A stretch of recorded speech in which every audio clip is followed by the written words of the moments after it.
masterclass today is that she's going to be a Q&A, a cute little fireside chat. We've got questions, but also if there's anything that you would like to ask, please do. Feel free to do so.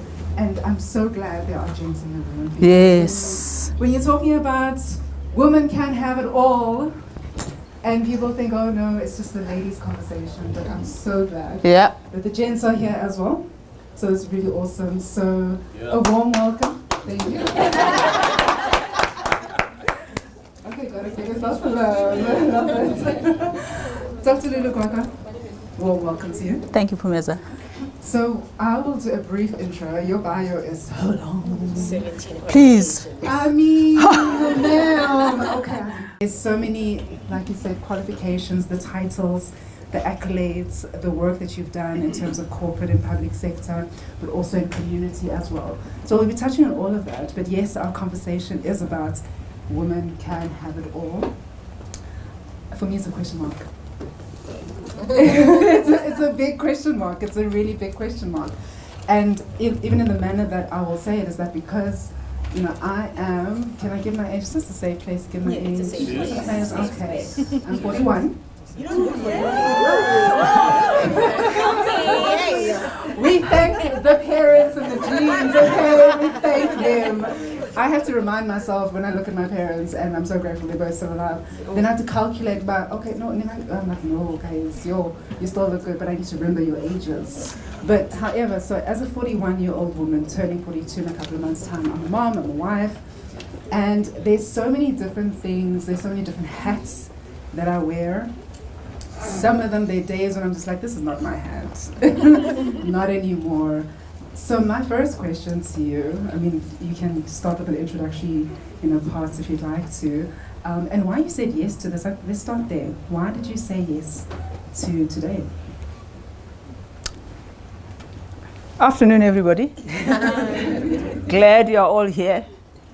I am particularly glad that we've got the young men here, because I think more than anything else, the conversation that I'm going to have, hopefully, I'm actually addressing myself to the young men here, more than I'm addressing myself to the young women. So that's the first thing. The second thing is, Pumeza, why did I say yes? Because this matters so much to me. It really does. It matters for two reasons. One, I've got a 34-year-old son, and I have a 33-year-old daughter, both of whom I had late in my life because I'm 67. So for me, this matters so much because I have a daughter-in-law and I have a daughter. That's why it matters. And I also, as I said, I have a son who has to know that women actually want it all, in the same way as he wants it all. In the same way as he has it all, they must also have it all. So that's why, for me, it matters so much. And I love what you said about can have it all and want it all. Yeah. You have to want it. Yeah. What does that mean for you, to want it all and to can have it all? Mm-hmm. And how has it over the years moved to different stages of your life? I think for me to say women can have it all, for me personally it means the possibilities are available to women in as much as they are available to men. I think because that's the starting point. It's that as women, we got to get into our heads that the possibilities are also there. I mean, as a 67-year-old who's been around in different spheres of life, the possibilities are there. The question is, what do you want? Yes. Do you really want it? That's the first point. The second point is, what is it that will make it possible for you to actually have it? And I think we will get there to say what is standing on the way and what will make it possible. So for me, it is all about possibilities. So the possibilities, especially if you talk South Africa today, 2026, so theoretically, the possibility, again, maybe let me emphasize, theoretically, the possibilities are available to all of us because the Constitution says so. To touch on that, even the possibilities, but defining it for yourself. Yeah. It's like also defining what success looks like for you as an individual, not what everybody else says success looks like. So once upon a time, Sheryl Sandberg, the former CEO of Meta, she wrote a book, Lean In, Work, Life, and Women Having It All. And I was amen hallelujahing it because I thought that yes, you can lean in every single way and space of your life. But before then, when I was reading that book, I wasn't a mom and I didn't have a family. You know, I was responsible to me and my parents and whatever future trajectory choices that I wanted to make in my life. But then I realized what leaning in meant is that in some spaces I needed to lean out. And it's so painful to realize that, you know, and I was having a conversation earlier during lunch, is that you now need to choose what that looks like for you. Sometimes people will be able to understand that. And now when we're talking about leaning in, choosing your level of want, what it looks like, what success looks like, how do you even start to have a conversation with yourself, firstly? And where do you even go? Where did you go? Because, I mean, there were different resources I pulled into and tapped to different conversations also. But having accomplished what you have, and the fact that you said that, you know, you had children much later in life, when the world is screaming at you and telling you that this is what you need to do and how it needs to be done because everybody else before you did it in that particular manner. So you're now saying, no, actually, that's not how I'm going to do it. And you have to stand firm in it. Where do you start? Okay. I think, remember that a lot of what I'm talking about is on reflection. Let's just go there. Let me own that. It's on reflection. It's not what I knew or I thought when I was your age. Because I didn't see these possibilities when I was your age. Never mind that at your age I was in the heat of apartheid. So I didn't even, possibilities were not even there. There were certain possibilities that were not possible because of that. I think right now the starting point is just to know that the job is taken. Just stay with that. The job is taken. So what is this job that I'm saying is taken? The job that is taken is one of being a perfectionist. It's taken. And it's taken by God. Only God is perfect. Because one of the key things that we struggle with, I want to be a perfect mom. I want to be a perfect daughter. I want to be a perfect daughter-in-law. I want to be a perfect friend. I want to be a perfect whatever. It's not possible. Because that job was taken, in fact, it was never made even possible for us, you know. So accept that you are not perfect.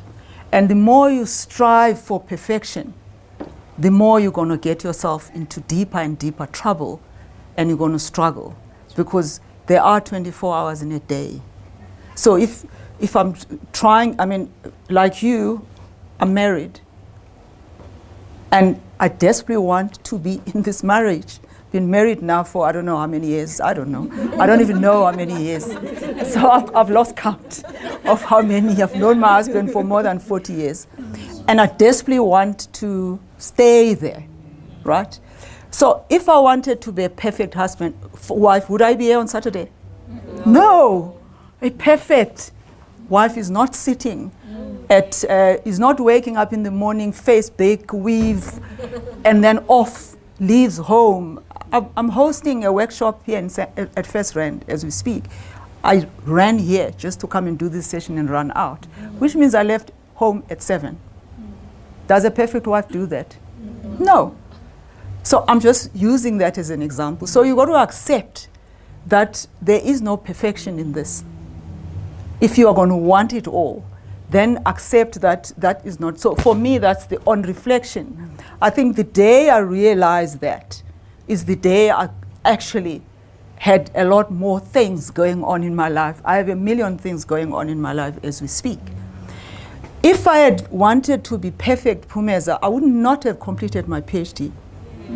For me to complete my PhD, I left my children.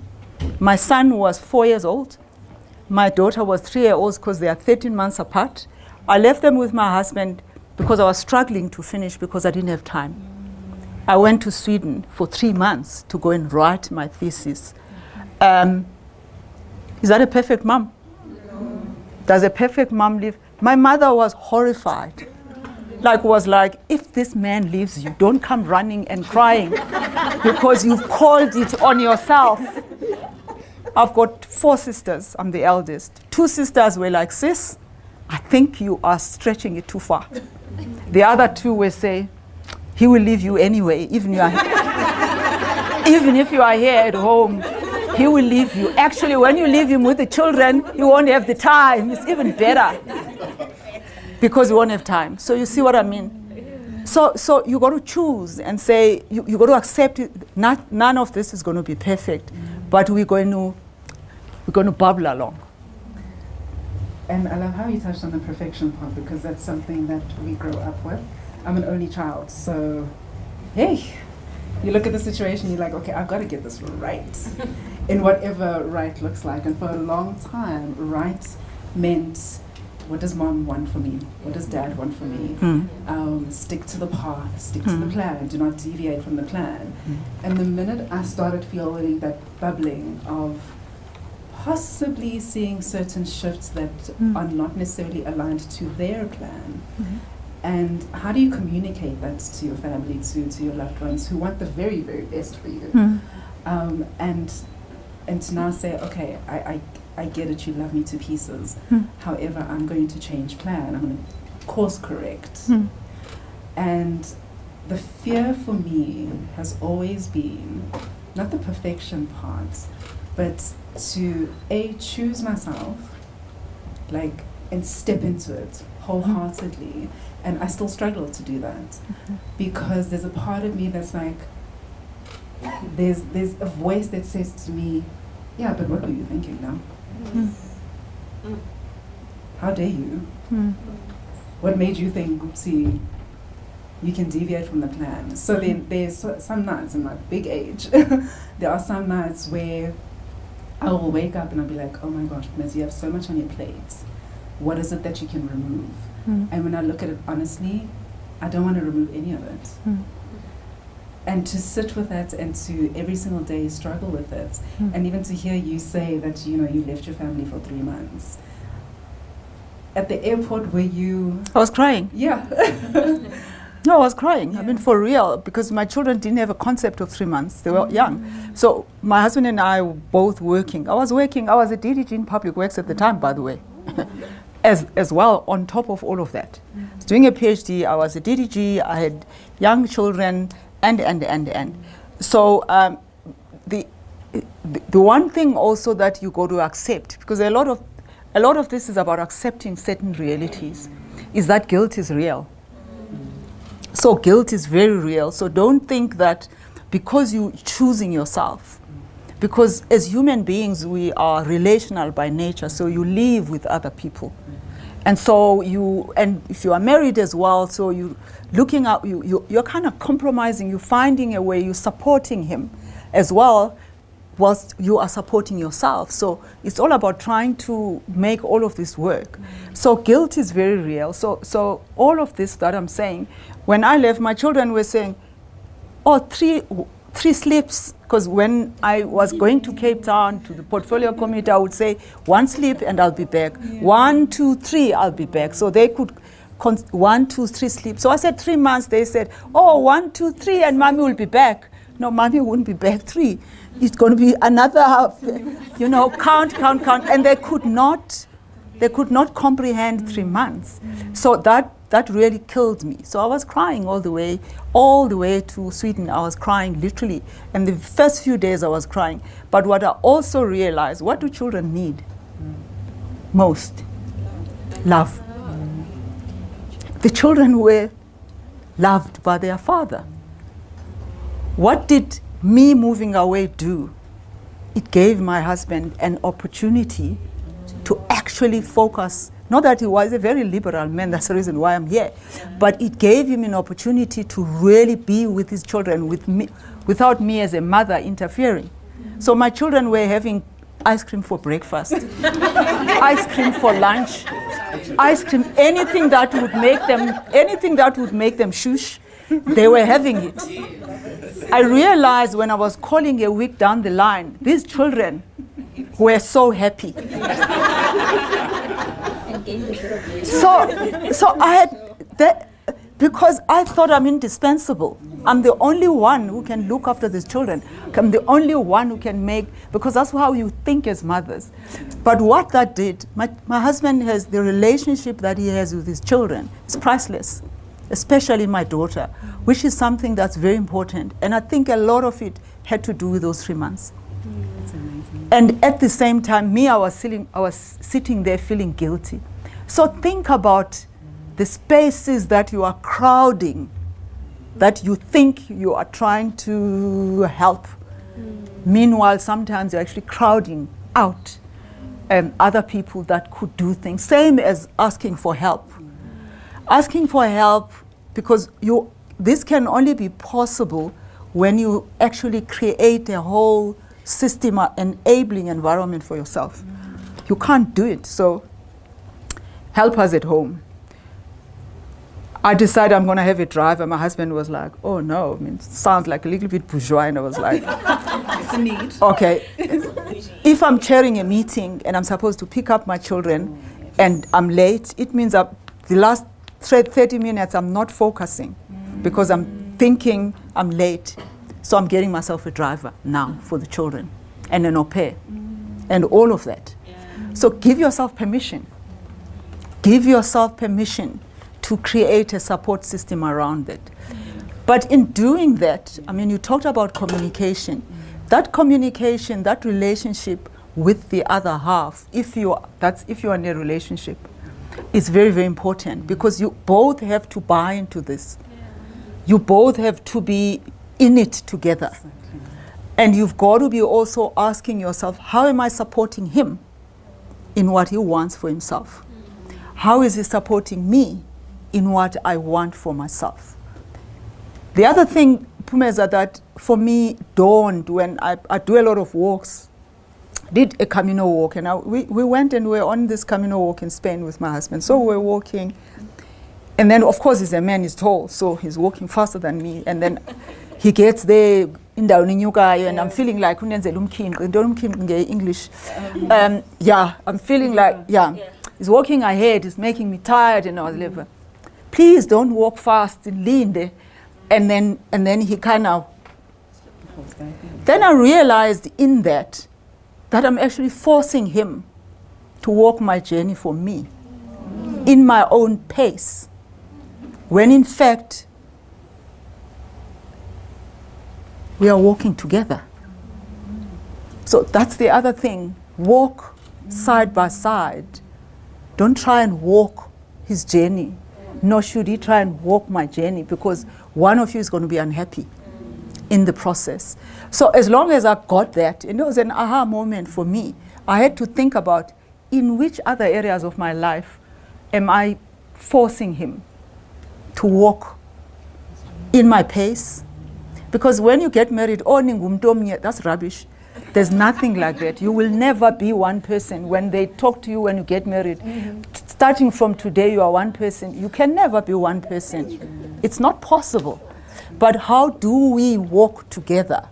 I think that's the other key thing there. In that communication, it's about walking together. It's about understanding, what do I want? What does he want? How do we build together? Whatever it is that we are building together. Because I mean, you've got children. Yeah. You've made these children together. So how do you support these children together? So that for me, as I say, all of this is on reflection. It's not something that I kind of knew when I was your age. It's looking back and say, how can this work? I love how the fact that you were talking about the reflection, because so many pennies were dropping. I was just like, oh my gosh, aha moment over there. And because even in the conversation with you, it's to understand that everybody's journey is so different. Yeah. And the pace at which you either your partner is or your community in terms of your friends, your support structure, everybody's in a different pace.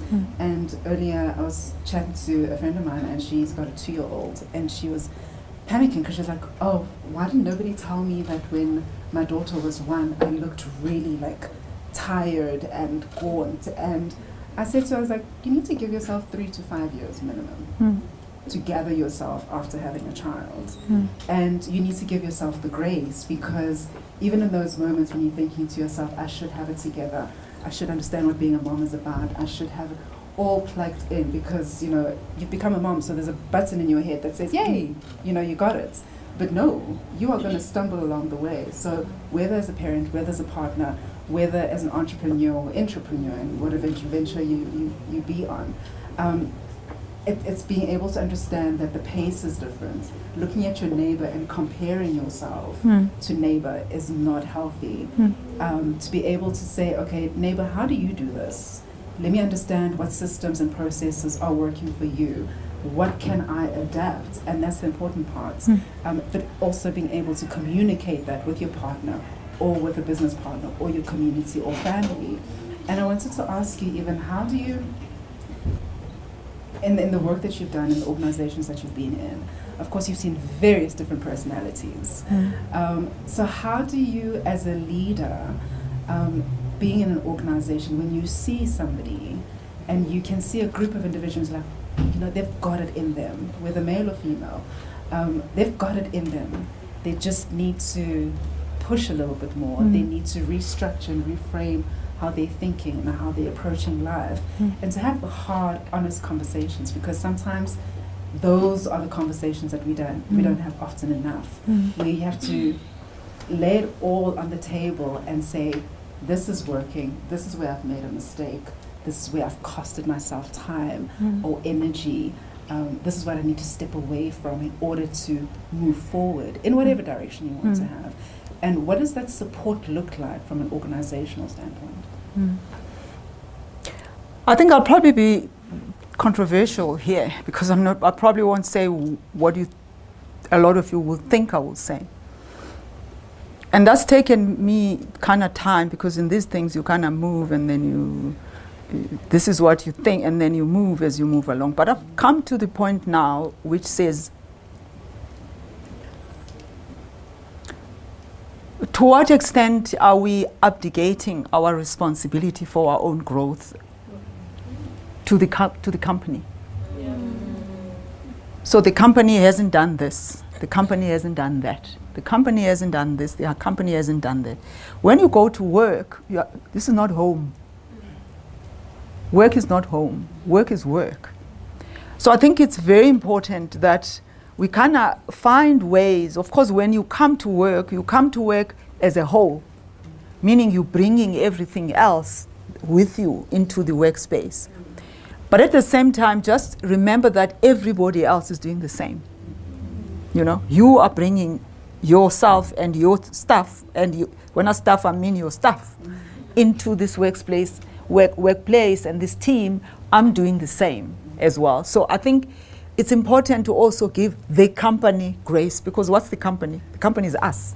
It's all of us together. It's not something that's sitting there. Of course, there's a company as in the legal entity. So I'm saying we need to make a distinction between what is the environment, what are the policies that are conducive, that need to be there in the company. But also myself, what is it as an individual that I need to work on in terms of my own self-mastery? How do I regulate myself when I know I'm dealing with a lot? My child is sick. My mother-in-law is giving me hell. My husband this and whatever. How do I still show up despite that? Because remember that I also want to be a career person as well, on top of all of these other things. So I'm saying, I'm just asking for a little bit of balance. I'm asking for agency as well. In as much as your manager or your leader is not a sangoma, is not like a fortune teller, that they, as you walk in, they necessarily going to see that, hey, go bad. Things are falling apart there. Go busy up. They're not going to know that. I think that's where I'm saying responsibility. To say, can I have 2 minutes of your time? Listen, I'm having this and that and that and that I'm dealing with. How could we, this is what I'm proposing. Maybe you had asked for deadline of Friday because of this and that, but I can do that. But I know that over the weekend I can, because the helper didn't pitch and. So I'm saying take responsibility as well. Yourself, to show up for yourself, because in doing that you are showing up for yourself. And I say this a lot to young people, show up for yourself. Showing up for yourself is having courage to knock at my door and come and have this conversation about what you are dealing with. At the moment, I'm thinking of registering for the MBA or whatever it is that you want to do, but I also have this young child and this is what could we work, how could we work around this? Because my modules are structured this way. Because work still has to, I mean, shareholders have put money into this business for a return. They aren't listening to, they aren't waiting to be saying, oh, she's got issues. From the leader, that's what's expected. I sit on boards now, so when the CEO comes to the board meeting, I had a board meeting yesterday, I'm just saying the results.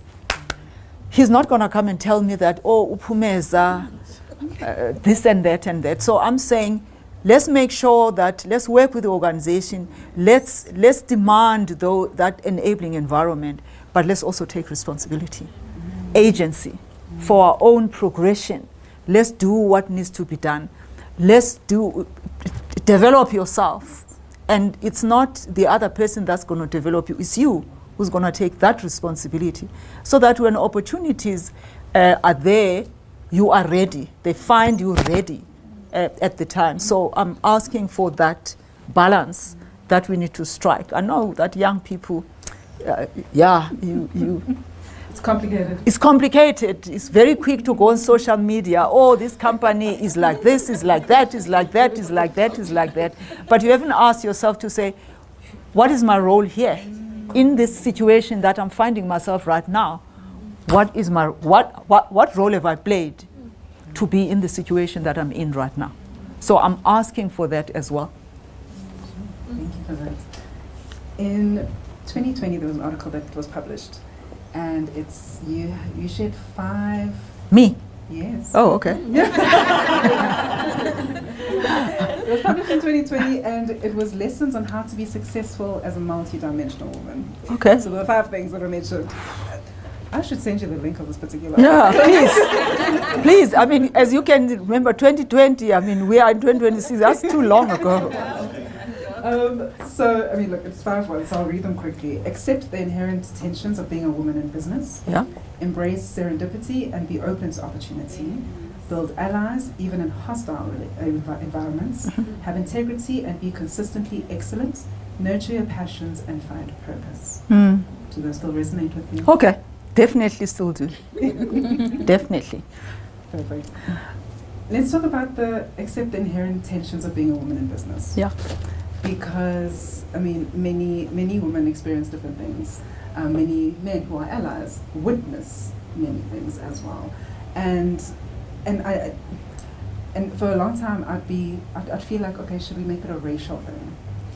But the reality is there's so many differences in terms of what happens in business for black women, and I'll say black women, but we're covering like colored issues, all of that. And then our counterparts, white. So you're saying this age group, you were this age group apartheid times. Has there been a shift of what you've seen with regards to what you see as being experienced by women in business currently, black women in business? And okay, and so like, no, okay. So we are still fighting the fight. Yeah. I think there are many things. I mean, that was part of the reason why I founded Traversing Liminality. Kanye has just walked in now with one of the coaches in Traversing Liminality. That's part of the reason why I founded Traversing Liminality. It was about understanding this here inherent tension, because black women sit in this intersectionality. So there's race, there's gender, there's age, there's religion, there's culture. So I call out these 5 tensions. So you find yourself kind of boxed in, not just in the workplace, wherever you are boxed in, you are shaped by these 5 factors, in a sense. So that's why I'm saying that things have changed. We've got constitution, we've got all of these, but in the way we experience these things, that hasn't changed, because we are still black in South Africa. Not just in South Africa, in the world. I mean, I'm well-traveled, I go around the world. If you are black, doesn't matter whether you're in the US or China or Australia, you are viewed in a particular way. That's just fact. If you are a black woman, you are viewed in a particular way. You are not supposed to know anything, and everything else that goes with it. But you also don't trust yourself. Most importantly, come back to this issue of agency and owning our stuff as well.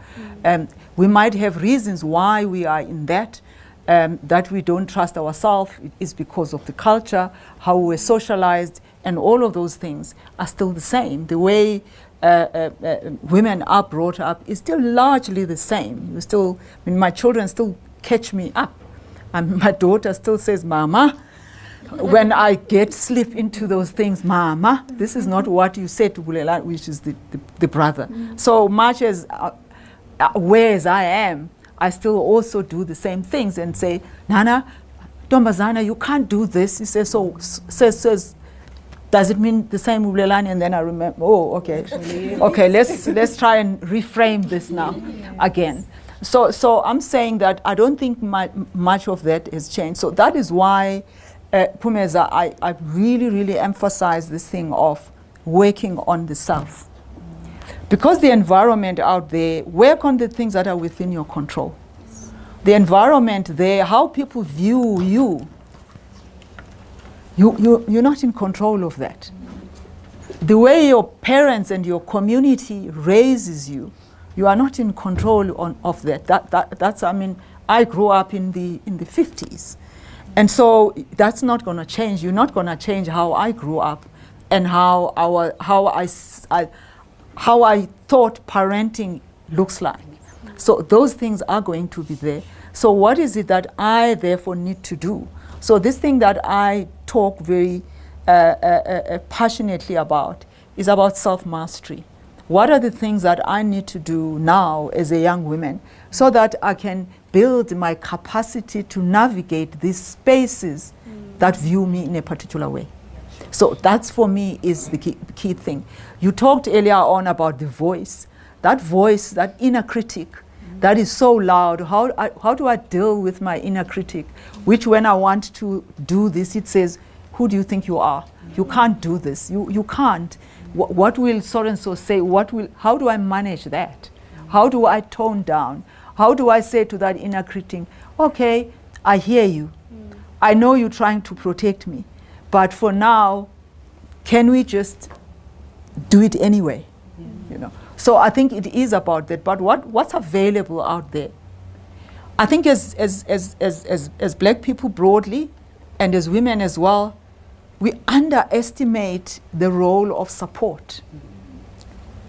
What makes Serena so good at what she does? It's because she has a coach. She has a whole support system around her. You don't have a coach because you don't know what you're doing. You have a coach precisely because you're so good that you need to get out there. I was watching her. She's the best that tennis has ever had. Have you ever seen her without coaches and psychologists? Do you think, Carlos, how many people does she have? A doctor, a physiotherapist, and. So you are trying to do this. Who's your support system? What support do you have around you? How do you think you're going to make it work? Do you think that your white counterpart is just there themselves? If you think so, can I tell you something? It's not so. Firstly, they've got parents who've run companies. So when he says, I'm going to an interview, How can I speak to my mother about, I'm going to interview, how do I prepare? She doesn't even know what an interview is. She's never worked in corporate. But John's mom and dad have actually, one is worked in HR, one is in whatever. So they're going to sit, even before we get to the coaches and the therapists, just at home. Or Uncle so-and-so actually runs that company anyway. So I think these are the things that we kind of pretend that they're not there. They're real. So I'm saying, who is your support system? What support system do you have around you? I know a lot of, coaches, psychologists, and all of these are expensive services, but in the bigger scheme of things, if you want this and you want it so badly, then you are going to put around you resources that are required to support you, including the driver. Including the driver. Not even joking, including the driver. At some point, even now, there's just my husband and I in the house. I've got 2 people working in my house. Why? Because I'm not working on Sunday either. Because I'm here. So do you think now, tomorrow now I must go and make beds and whatever? When I've been here the whole day, no, it's not going to happen. And so think about this. Give yourself permission to build. So this having it all means a whole lot of things and a lot of shift in our minds in the way we view ourselves and what's possible for us. And even when you mention that, the support system, I call it an advisory board. Individuals that I go to when I'm thinking about a career move or studying, or I'm looking at my finances, or I'm looking, when you're talking about psychologists, I've got one. She's part of my advisory board. The conversations are awkward, but they are good. They are necessary, because there's certain things that you are blind to. It's those blind spots. People will think about it only in a perspective of career or your pursuits, but even in other areas of your life, there are those blind spots. So having an advisory board, the individuals who will coach you and guide you and tell you the truth, because sometimes that's not even a nice thing to do. And even before I open it up to the floor for any questions to our delegates, when you were talking about the ways of corporate, I remember through my other hats, I started a platform on Twitter when Twitter was still good, and we still calling it Twitter, not X, Sisterhood Hour. And it was only because a friend of mine who was white, she asked me, so Sisterhood Hour, it was every lunchtime on a Wednesday, we find an expert to discuss anything and everything that women are considering, thinking about marriage, finances, psychology, every topic. I would find a woman who's an expert in it. And it was only much later when she asked me, she was like, friend, are you specifically focused on black women? And I'd never thought about it. And this was like year 3 of having Sisterhood Hour. And I paused and I was just like, oh, wait. And it made me question, was I intentional or unintentional about that? But also in the way that she asked it and she framed the question, she made me feel bad about it. And it was only after then where I now had to think about, okay, but what would be wrong about it? What would be wrong about ensuring that black women, no matter the age, no matter the background, have access to information, or the start of access to information, and to understand their community of other individuals who are thinking about these things and experiencing certain things. So to own being a black woman and being a black person in South Africa who's trying to not just survive but thrive, there are certain elements where we need to speak about the truth of being black and understanding that we need to be a little bit more vocal. We need to have the tools, we need to have the education and the information and allies around us who will be able to assist in those things. So it was part of the nugget that dropped in my head, and I was like, oh, that was something. But I'm going to open it up to the floor to our delegates. I really like the fact that when you were speaking about your marriage and you spoke about how your husband's a liberal man, and I assume that both of you are very ambitious people as well, and I can understand how those conversations must have been like, because you yourself wanted to move forward in your own career. I assume that he himself also wanted to move forward. How did you find each other to really keep that space between each other, to allow each other to move forward And I know that there's sacrifice in that as well, but it's also to allow them to be who they want to be before you guys met each other. And they still want to be that after, now that you guys are with each other. How are those conversations like, and how is that support structure set up? Thank you. That's a very, very important question. The first thing I will say is, particularly as a woman, the person that you choose, and I'm emphasizing that, the person that you choose as a partner will determine your future. Amen. Period. So you got to be very, very intentional about this. Maybe intentional is not even the word. I don't know. You got to be not strategic. Okay, then. Discerning is the word. Discerning, I think is again, it's on reflection. It's not like when I met my husband, I was 20. We've been together since then. So when I was 20, I wasn't thinking marriage. I wasn't even thinking career or anything like that. But now I know that had I ended up with somebody else, I wouldn't be sitting here today. Why is that? It's because if, as a woman, wherever you are second guessing what he might think, then there are many things you are not going to do because you're worried what he might think. You are going to shrink yourself to this thing that you think might fit him. Remember, all of this is about what might make him feel good about himself as a husband. So I think it's something that's very, very important. I'm saying this to young men that are here, that you are key determinants of where these young women are going to end in life. Because that's just how society, whether we like it or not, that's how society for now is. You are key to this. And also, so for me, Gwena, I don't even remember the day where we actually sat and had a conversation. I don't think we sat and had a conversation. It's almost that sometimes it's not a conversation, it's about that feel, you know? You can see, it's about the body language. When I say, I've got thing tomorrow, I've got this, that. Oh, whatever, I've got this and that. He's saying he's good. Oh, okay, I'll be what? Then you know, this is okay, you know.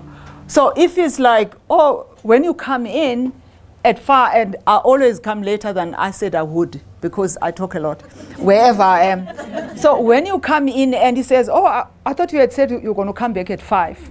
Guess what's going to happen next time? Yeah. I'm going to arrive at 4:30.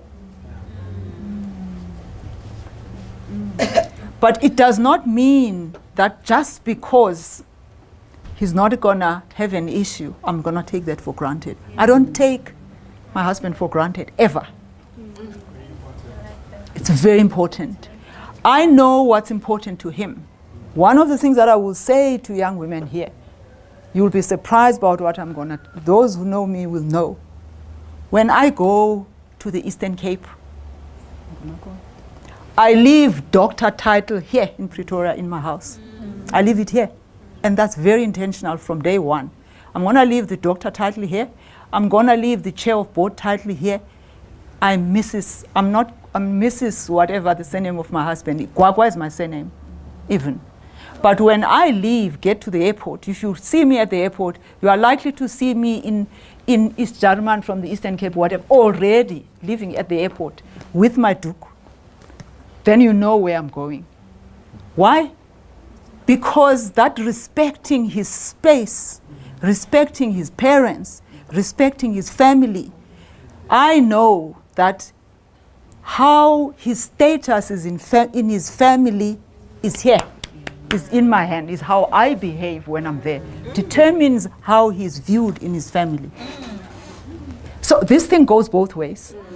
So it's not just about him being liberal, allowing me to do the things that I do. What do I do to end that as well? I support him in other ways. When I go there, I go out of my way. If kunomcimbi, I'm there a week in advance. I'm doing everything. I'm cooking out there. I'm doing all of those things. When I come back, I say, did you book me for that massage? Because you have earned it. And those nails. Do you see? Goes together. And I think a lot of women, we think that being liberated means they know, that family knows who I am. They know how I'm viewed in this country and in this continent. They know that. The fact that when I go there, I become Mrs. So-and-so. Imagine the respect that I get for that. Imagine what that, so he's respected in his family because of how I behave when I'm there. I don't wear pants when I'm there. I know the do's and don'ts there. And how many times do I go there in a year? I'm there with the grocery. I'm there with pajamas when my in-laws were in. I'm there with the pajama, not because they need anything. It's goodwill. So it's the goodwill thing, Gwena. What is goodwill? It's a give and take. Relationships are a give and take. Even at work, it's a give and take. So I think both sides, please guys, what's important to him? I knew my husband's mother was so important to him. The most important thing in the world. So I wasn't going there to compete with my mother-in-law because I wasn't going to win that battle. So that I knew. Nor do I want to put him in that difficult position where he has to choose between me and his mother, because I wouldn't want anybody also to do the same. And sometimes we want them to choose when we, on our side, we don't want that. So give and take. So I'm Tato. Yeah, Tato. I work in financial services. I'm an HR executive in one of the banks. And I think this one is a bit of a hard observation for me that I kind of need a bit of a practical guidance on, right? So what tends to happen is you have executives who are leaders that we often hear about, let's call it in financial services, that haven't done the work that you speak about. I think some of us know those people, right? Yeah. So and for me, it's really for you to impart wisdom on how do we not fall into those types of traps when we leave dead bodies behind us. Yeah. Okay, maybe let's take a couple, Yes, then I'll combine them. Maybe let's take these ones, yeah. Thank you. Sure. Dr. Lulu, that was amazing. I'm also a wife and a mom of 3. So I'm really grateful to be here. My question is, how can women in executive leadership roles practically navigate caregiving responsibilities without stepping back from influence, especially in environments that still reward constant availability? You often find when you're a young leader, the first thing when you fall pregnant is, this is why we shouldn't have hired a woman, because she was going to fall pregnant or step back. Right? There's always this, you have to be available all the time. How do we navigate that? Maybe let me take these two quickly. I'll start with the what was the name? Dudu. I'll start with that one because it's so important. It's something that I'm going through somewhere. So being pregnant is something that's going to happen, because otherwise, I mean, how are we going to have this society? It's about sustainability of humankind, so it's important. I always come back to, I've come to really want to emphasize this thing of personal responsibility. Now you know that you are pregnant. You want to know before anybody that you are pregnant, even before you announce it to your husband or anybody. What is it that you need to do to protect your space and your job so that they want you back? Because most times we want to fall pregnant, you are running this project, you are doing X, Y, Z, and then you leave, you go on maternity leave for 4 months. The company needs to function. So what do you put in place in terms of that project? What are the handover things? How do you plan? You've got the 9 months. How do you plan, or 7 months, whatever? How do you plan? So I'm kind of flipping it the other way around to say, how do we take responsibility to make sure that that project that I'm on, I make sure I plan, I sit down with my manager and say, okay, I'm going on maternity leave X. What are the things that are important to you? Which one must I finish? Which one must I hand over to do and to whoever? Let me sit down with her. This is where I am right now on this. These are the people that I'm speaking to. So a lot of us, we don't do that. We just, off we go and off we come back. And I'm saying, yes, the company needs to, the constitution or labor relations allows us that 4 months. But we also want to rise in this organization. I want them to, how do I make myself indispensable? They can't wait for me to come back. They say, Dudu, 4 months, please make sure that I don't call you. We are not going to call you. They're not going to call you because you've done the work, you've done all the preparations. When you come back, they want you back because you've made yourself indispensable. So I'm flipping it around here. I'm saying the owners, show up for yourself. Nobody's showing up for you. Show up for yourself. Make yourself indispensable wherever you are. Coming back to the first question of leaving dead bodies. Again, a lot of people haven't done the work. Our age group hasn't done the work because that work was not available. We didn't even know that there was things like that. So I'm saying, again, compassion as well. That we don't know these things, you know? And I think irresponsibility for me, the people that are going to change corporate South Africa, it's you. In my age, I never had a conference or conversations like this. I never had. So this awareness and this capacity is, I don't think it's going to be changed by my age group. It's going to be changed by you guys. And I'm saying that change corporate South Africa because you are now in junior and middle management. Do things differently as women because us, we're going, we're gone. My name is Yonavisa. I'll keep it short. It's personal. Throughout these journeys of apartheid and having children, having to go to Sweden, obviously you said you speak you speak from reflection. How have you taken care of yourself throughout those journeys and encounters? That's a very big one. If I were to do it again, I would do it differently from that point of view of taking care of myself. I think taking care of myself is something that's very recent for me. I never knew how to. Part of it because I was trying to be perfect in everything I do. I was trying to chase those degrees. Some of them, I think, on reflection, it was partly because I wasn't sure if I'm good enough. So I needed another master's. That's why I've got 3. Because I wasn't sure whether actually I was good enough in what I do. And then all of these things. So I'm saying in terms of taking good care of yourself, self-care is got to be built into wanting it all. And I never thought that taking care of myself is part of it, to be quite honest with it. It's very recent, the thing of I'm going to a massage. I've just come back from 2 weeks in the Eastern Cape, there on my own, left everybody here, and took 2 weeks on my own, no guilt, to go and sit there in the village on my own. That was taking care of my soul and refreshing and filling my cup. But I never used to do that. So build it into the many things that you are. There's no juggling. That's the other thing I want to just take out immediately. There's one thing, Pumeza, that we say, women are good at many balls in the air. That's, I nearly said, that's B. It's being recorded. Because it's not true that we are good. Society has pushed us in this situation that we feel we've got to keep all the balls in the air.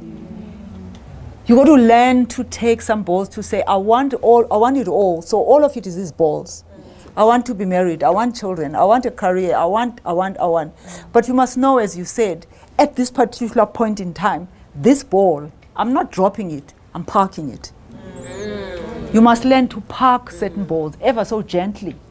You park certain balls, because if you are going to try and have all of them, the likelihood is that you're not going to make it in all of them. If, as I said to you, if I hadn't parked my husband and my children, I wouldn't have a PhD. Got that. Thank you. Our last question, and then we have a comment. So first of all, thank you so much for that conversation. I think it's very, very important to have, especially in our time. So my question is around, for sure when you met your husband and as you grow, you realize that there are things that they are not there yet in terms of becoming. So how do you allow each other space, to say maybe he's not understanding this certain part? Because I feel like there is a thing there that you must walk into a relationship somehow understanding the next person that this is how they function. So how do you allow each other space to do that? Maybe number two is you touched on that. It's like, how do you navigate transitions like in different seasons of your life? I think the first one is a very difficult one, because obviously you meet, if you think about it, I was 20 when I met my husband. I'm 67. Can you imagine how many years we've been together? And there have been many changes in our lives, including transitions in our lives. And I don't think I've got a very straight answer to really say this is what you do to navigate that. I think it is about, in relationships, people talk about communication. I think in the end, it is that communication. And communication, as I say, it's not about sitting down and having those, engagements. Right? Are we okay? Are we okay? Are we okay? It's about the things you also do for each other that also communicate that we are still together. I think transitions are very difficult, because just having a child is a huge transition, because it shifts your relationship completely. Having children, all of a sudden they are intruders in this relationship. By the time they are intruders, absolutely, and they are going to be with you for life, these intruders. So how do you now build this into this life that you are building, that they become part of this relationship of yours and things that you want to celebrate together? I think the one other thing that I will say is, how do you celebrate things that are important to each? I'm not talking about birthdays.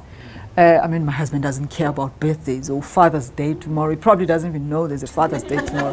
Doesn't care about those things. But what are the things that I know he cares about that you celebrate? I think celebrating each other in different ways is also very, very important. And this is one thing that blacks, I'm generalizing, blacks in general, we don't do. It's this thing of celebrating each other. It's something that we don't do, and yet everybody, deep down, everybody's a child. Wants to be well done. Everybody wants affirmation. And that affirmation coming from your husband or your wife is the most precious. And some of it is indirect. So you see, oh, okay, I'm being affirmed here. Yeah, let me go. He's happy with this. He's proud of me. Let me go. So those ever so gentle affirmations, even those transitions, very important. Thank you. Dr. Lulu, this is just a comment. Like, I was looking at you in every word that you have said. It felt like, you are just living a living testimony. I don't know even what to say to you, because I'm a recent doctor. I just graduated my PhD. And I recently just got married. I recently just got a baby. And honestly, and I'm in academia, so you can understand the space where you're a lecturer. Now you want to be an SL, you want to be a professor, you want to do all those things, write articles. So basically, your masterclass was a masterclass for me. So I wanted to appreciate. Thank you. That is my 2 cents and comments. Thank you. Thank you so much. Congratulations for everything. The last word I will say: don't take the women can have it all as a burden, that as a jacket that now you must wear. Let it come organically. So don't now say, oh, I don't, like you said around competition, now I don't have this, now I don't have that. It means I don't have it all. Your all is different. Pumeza's all is different from my all. So define what your all is, and that's your jacket. And then take responsibility and show up for yourself for your all. And like the Zutari gentleman says, in the process, take care of yourself. There's only one you. Thank you.